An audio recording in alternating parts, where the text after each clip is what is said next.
ಕೊನೆಗೂ ಸಚಿವ ನಾಗೇಂದ್ರಗೆ high command big shock ಅನ್ನು ನೀಡ್ತಾ ಅನ್ನುವಂಥ ಈಗ ಪ್ರಶ್ನೆ ಹುಟ್ಟುಕೊಂಡಿದೆ. ನಾಗೇಂದ್ರ ರಾಜೀನಾಮೆಗೆ ಹೈಕಮಾಂಡ್ ಅಸ್ತು ಅಂದಿದೆಯಂತೆ. ಡಿಕೆಶಿ ಸಂಪುಟದ ಮೊದಲ ವಿಕೆಟ್ ಪತನಕ್ಕೆ ಈಗ ಕೌಂಟ್ ಡೌನ್ ಶುರುವಾಗಿದೆ. ರಾಜೀನಾಮೆ ನೀಡೋದಕ್ಕೆ ನಾಗೇಂದ್ರಗೆ ಹೈಕಮಾಂಡ್ ಸೂಚನೆಯನ್ನ ಕೊಡ್ತಾ ಹಾಗಾದ್ರೆ ನಾಳೆ ಸಂಜೆ ಒಳಗಡೆ ನಾಗೇಂದ್ರ ರಾಜೀನಾಮೆ ನೀಡತಕ್ಕಂಥ ಎಲ್ಲಾ ಸಾಧ್ಯತೆಗಳು ಇದ್ದಾವೆ.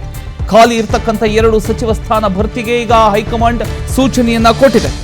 ಕರ್ನಾಟಕ ಕಾಂಗ್ರೆಸ್ನಲ್ಲಿ ಈಗ ಮತ್ತೆ ಸಚಿವ ಸ್ಥಾನ ಬದಲಾವಣೆ ವಿಚಾರ ಸದ್ದು ಮಾಡ್ತಾ ಇದೆ.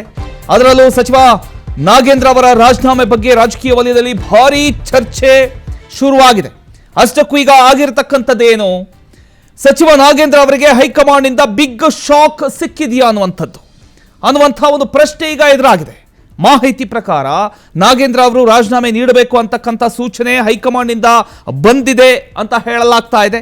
ಅಷ್ಟೇ ಅಲ್ಲ, ನಾಳೆ ಸಂಜೆಯ ಒಳಗಡೆ ರಾಜೀನಾಮೆ ನೀಡಬೇಕು ಅಂತ ಸೂಚನೆ ನೀಡಲಾಗಿದೆ ಅನ್ನುವಂಥ ಮಾತು ಕೂಡ ರಾಜಕೀಯ ವಲಯದಲ್ಲಿ ಕೇಳಿ ಬರ್ತಾ ಇದೆ. ಇನ್ನು ನಾಗೇಂದ್ರ ರಾಜೀನಾಮೆ ಕೊಟ್ರೆ 2 ಸಚಿವ ಸ್ಥಾನ ಈಗ ಖಾಲಿಯಾಗುತ್ತೆ. ಸಚಿವ ಸ್ಥಾನಕ್ಕಾಗಿ ಹಿರಿಯ ಶಾಸಕರಿಂದ ಈಗ ಲಾಬಿ ಕೂಡ ಮುಂದುವರೆದಿದೆ. ದೆಹಲಿಗೆ ಹೋಗೋದಕ್ಕೆ ಈಗ ಒಂದ್ ಕಡೆ ಅಶೋಕ್ ಪಟ್ಟಣ್, ಶಾಂತನಗೌಡ ನಿಗಮ ಮಂಡಳಿ ಅಧ್ಯಕ್ಷ ಸ್ಥಾನಕ್ಕೂ ಶಾಸಕರು ಲಾಬಿಯನ್ನ ನಡೆಸ್ತಾ ಇದ್ದಾರೆ. ಇನ್ನೊಂದ್ ಕಡೆ ಶಾಂತನಗೌಡ ಇವರು ಕೂಡ ಹೋಗ್ಬೇಕು ಅಂತ ಹೊರಟಿದ್ದಾರೆ. ಹಾಗಾದ್ರೆ ನಾಗೇಂದ್ರ ರಾಜೀನಾಮೆ ನೀಡಿದ್ರೆ ಏನಾಗಬಹುದು? ಮೊದಲನೇದಾಗಿ ಡಿ.ಕೆ. ಶಿವಕುಮಾರ್ ನೇತೃತ್ವದ ಸಂಪುಟದಲ್ಲಿ ಮೊದಲ ವಿಕೆಟ್ ಪತನ ಆದಂತಾಗುತ್ತೆ. ಇದರ ಜೊತೆಗೆ ಸಚಿವ ಸಂಪುಟದಲ್ಲಿ 2 ಸ್ಥಾನಗಳು ಖಾಲಿ ಆಗುತ್ತೆ. ಇದರ ಬಗ್ಗೆ ಇನ್ನಷ್ಟು ಡೀಟೇಲ್ಸ್ ಕೊಡ್ತಾರೆ ನಮ್ಮ ಪ್ರತಿನಿಧಿ ತಿಮ್ಮೇಗೌಡ. ತಿಮ್ಮೇಗೌಡ, ಈಗ ಹೈಕಮಾಂಡ್ ಎಲ್ಲೋ ಒಂದ್ ಕಡೆ ಅಸ್ತು ಅಂದಿದೆ ಅನ್ನುವಂಥ ಒಂದು ಮಾಹಿತಿ ಸಿಗ್ತಾ ಇದೆ. ಇದ್ರ ಬಗ್ಗೆ ಇನ್ನಷ್ಟು ಅಪ್ಡೇಟ್ ಕೊಡೋದಾದ್ರೆ ಈಗ ನೆಕ್ಸ್ಟ್ ಏನಾಗುತ್ತೆ? ಈಗ 2 ಸ್ಥಾನ ಉಳ್ಕೊಳ್ಳುತ್ತೆ. ಈಗ ಆ 2 ಸ್ಥಾನಕ್ಕೆ ಯಾರ್ಯಾರು ಲಾಬಿ ನಡೆಸ್ತಾ ಇದ್ದಾರೆ, ಏನಾಗಬಹುದು ಅಂತ?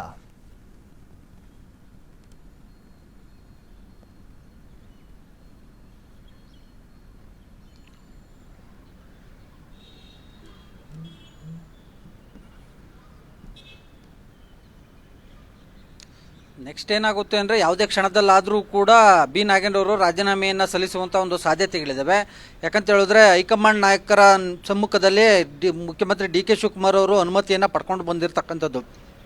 ಎಸ್ಪೆಷಲಿ ಇವತ್ತು ಬೆಳಿಗ್ಗೆ 11 ಗಂಟೆಗೆ ಜನಪತ್ ರಸ್ತೆಯಲ್ಲಿರ್ತಕ್ಕಂಥ ಸೋನಿಯಾ ಗಾಂಧಿ ನಿವಾಸಕ್ಕೆ ತೆರಳಿದಂಥ ಮುಖ್ಯಮಂತ್ರಿ ಡಿ.ಕೆ. ಶಿವಕುಮಾರ್ ಅವರು ನಾಗೇಂದ್ರ ಅವರವರ ರಾಜೀನಾಮೆ ಕುರಿತಂತೆ ಪ್ರತಿಪಕ್ಷಗಳ ಹೋರಾಟ, ಸ್ವಪಕ್ಷದಲ್ಲಿ ಆಗ್ತಾ ಇರ್ತಕ್ಕಂಥ ಒಂದು ಬೆಳವಣಿಗೆಗಳು, ಮತ್ತೊಂದು ಕಡೆಯಾಗಿ ಸಾರ್ವಜನಿಕವಾಗಿ ಎದುರಾಗಿರ್ತಕ್ಕಂಥ ಒಂದು ಅಭಿಪ್ರಾಯ, ಇವೆಲ್ಲವನ್ನು ಕೂಡ ಏನು ರಾಹುಲ್ ಗಾಂಧಿ ಅವರಿಗೆ ತಿಳಿಸಿರ್ತಕ್ಕಂಥ ಡಿ.ಕೆ. ಶಿವಕುಮಾರ್ ಅವರು ಬಿ ನಾಗೇಂದ್ರ ಅವರವರ ರಾಜೀನಾಮೆ ವಿಚಾರದಲ್ಲಿ ತಮ್ಮ ಅಭಿಪ್ರಾಯವೇನು, ತಮ್ಮ ಅನುಮತಿ ಕೊಟ್ಟರೆ ರಾಜೀನಾಮೆಯನ್ನು ಪಡ್ಕೊಳ್ತೀನಿ ಅಥವಾ ಏನು ಮಾಡಬೇಕು ಅನ್ನೋದ್ರ ಬಗ್ಗೆ ಸಲಹೆಯನ್ನು ಕೇಳಿದ್ದಾರೆ ಅಂತ ಹೇಳಲಾಗ್ತದೆ. ಸೊ ಹೀಗಾಗಿಯೇ ರಾಜೀನಾಮೆಯನ್ನು ಪಡ್ಕೊಳ್ಳಿ ಅನ್ನುವಂಥ ಒಂದು ನಿಟ್ಟಲ್ಲಿ ಹೈಕಮಾಂಡ್ ನಾಯಕರು ಕೂಡ ಗ್ರೀನ್ ಸಿಗ್ನಲ್ ಕೊಟ್ಟಿದ್ದಾರೆ ಅಂತ ಹೇಳಲಾಗ್ತದೆ.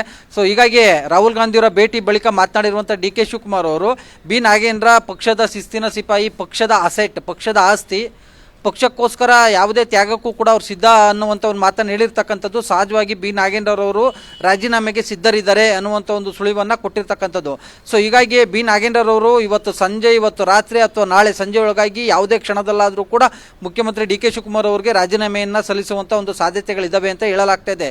ಯಾಕಂತ ಹೇಳಿದ್ರೆ ತಮ್ಮ ಸಚಿವ ಸ್ಥಾನವನ್ನು ಉಳಿಸ್ಕೊಳ್ಳಲೇಬೇಕು ಅನ್ನುವಂಥ ಒಂದು ಕಾರಣಕ್ಕೋಸ್ಕರವಾಗಿಯೇ ಡಿ.ಕೆ. ಶಿವಕುಮಾರ್ಗಿಂತಲೂ ಮೊದಲೇ ನಿನ್ನೆ ರಾತ್ರಿಯೇ ನವದೆಹಲಿಗೆ ತೆರಳಿದರು. ನವದೆಹಲಿಯಲ್ಲಿ ಕೆ.ಸಿ. ವೇಣುಗೋಪಾಲ್ ಮತ್ತು ಸುರ್ಜೇವಾಲಾ ಮುಖಾಂತರವಾಗಿ ಸಾಕಷ್ಟು ಒತ್ತಡವನ್ನು ಏರುವಂಥ ಒಂದು ಪ್ರಯತ್ನವನ್ನು ಮಾಡಿದರು. ಅಂದರೆ ಸಚಿವ ಸ್ಥಾನವನ್ನು ಉಳಿಸ್ಕೊಳ್ಳುವಂಥ ಒಂದು ಪ್ರಯತ್ನವನ್ನು ಕೂಡ ಮಾಡಿದರು. ಆದರೆ ಅಂತಿಮವಾಗಿ ಪಕ್ಷಕ್ಕೆ ಆಗ್ತಾ ಇರ್ತಕ್ಕಂಥ ಒಂದು ಮುಜುಗರ, ಮತ್ತೊಂದು ಕಡೆಯಾಗಿ ತಮ್ಗೆ ಎದುರಾಗಿರ್ತಕ್ಕಂಥ ಒಂದು ಇಕ್ಕಟ್ಟಿನ ಪರಿಸ್ಥಿತಿಯಿಂದ ಪಾರಾಗಬೇಕು ಅಂದರೆ ಅದು ಎಲ್ಲೋ ಒಂದು ಕಡೆಯಾಗಿ ಬಿ ನಾಗೇಂದ್ರ ಅವರ ತಲೆದಂಡವೇ ಸೂಕ್ತ ಅನ್ನುವಂಥ ಒಂದು ನಿರ್ಧಾರಕ್ಕೆ ಡಿ.ಕೆ. ಶಿವಕುಮಾರ್ ಬಂದಿರತಕ್ಕಂಥದ್ದು. ಸೊ ಹೀಗಾಗಿ ಡಿ.ಕೆ. ಶಿವಕುಮಾರ್ ಅವರು ಈ ಒಂದು ರಾಜೀನಾಮೆ ವಿಚಾರದಲ್ಲಿ ನಾಗೇಂದ್ರ ಅವ್ರಿಗೂ ಕೂಡ ಒಂದು ಸ್ಪಷ್ಟವಾಗಿ ಹೇಳಿರ್ತಕ್ಕಂಥದ್ದು, ನಾನು ರಾಹುಲ್ ಗಾಂಧಿ ಭೇಟಿ ಮಾಡಿದುವಂಥ ಸಂದರ್ಭದಲ್ಲಿ ನಾನು ನಿನ್ನ ಪರವಾಗಿ ಮಾತನಾಡ್ತೀನಿ, ನಾನು ಈ ಕ್ಷಣದವರೆಗೂ ಕೂಡ ನಿನ್ನ ಜೊತೆ ಇರ್ತೀನಿ, ಆದರೆ ಹೈಕಮಾಂಡು ಎಲ್ಲವನ್ನು ಮೀರಿ ರಾಜೀನಾಮೆ ತಗೋ ಅಂದರೆ ನನ್ನ ಕೈಲಿ ಇಲ್ಲಪ್ಪ ಅನ್ನುವಂಥ ಮಾತನ್ನು ಹೇಳಿಯೇ ರಾಹುಲ್ ಗಾಂಧಿಯವರ ಭೇಟಿಗೆ ತೆರಳಿದ್ರು ಅಂತ ಹೇಳಲಾಗ್ತಾ ಇದೆ. ಸೊ ಹೀಗಾಗಿ ಅಂತಿಮವಾಗಿ ಹೈಕಮಾಂಡ್ನತ್ತ ಬೆಟ್ಟು ಮಾಡಿ ತೋರಿಸೋದ್ರ ಮುಖಾಂತರ ನಾಗೇಂದ್ರ ಅವರನ್ನ ಸಮಾಧಾನ ಮಾಡುವಂಥದ್ದು ಒಂದು ಕಡೆ ಆದರೆ ಇನ್ನುಳಿದಿರ್ತಕ್ಕಂಥ ನಾಗೇಂದ್ರ ಅವರಿಂದ ತೆರವಾಗುವಂಥ ಸಚಿವ ಸ್ಥಾನವೂ ಸೇರಿದಂತೆ ಈಗಾಗಲೇ ಒಂದು ಖಾಲಿ ಏನಿದೆ 2 ಸಚಿವ ಸ್ಥಾನಗಳಿಗೆ ಯಾರನ್ನ ತೆಗೆದುಕೊಳ್ಬೇಕು ಅನ್ನುವಂಥ ಒಂದು ನಿಟ್ಟಲ್ಲಿಯೂ ಕೂಡ ಈ ರಾಹುಲ್ ಗಾಂಧಿ ಅವ್ರ ಜೊತೆ ಚರ್ಚೆಯನ್ನು ಮಾಡಿದ್ದಾರೆ ಅಂತ ಹೇಳಲಾಗ್ತಾ ಇದೆ.